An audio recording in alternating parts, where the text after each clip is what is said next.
Long ride review check ng ating Suzuki V-Strom 160.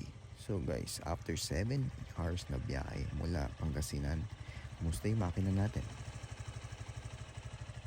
Normal yung tunog guys.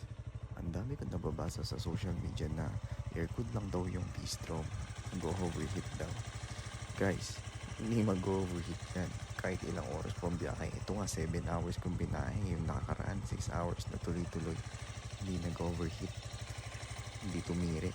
Kasi tuloy-tuloy yung air. Way pa ako magpatakbo nun ha.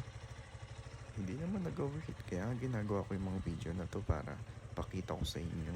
At patunayan sa inyo na hindi mag-overheat ang air-cooled na makina sa isang motor guys. Lalo na kung tuloy-tuloy yung hangin. Siguro kung 2 oras ka nasa traffic, malamang mag-overheat talaga yan. Pero mas malaki yung chance na mag-overheat yung 4 valves kesa sa 2 valves na low compression rate. Basta bahala kayo dyan. Komportable kami dito sa bistro.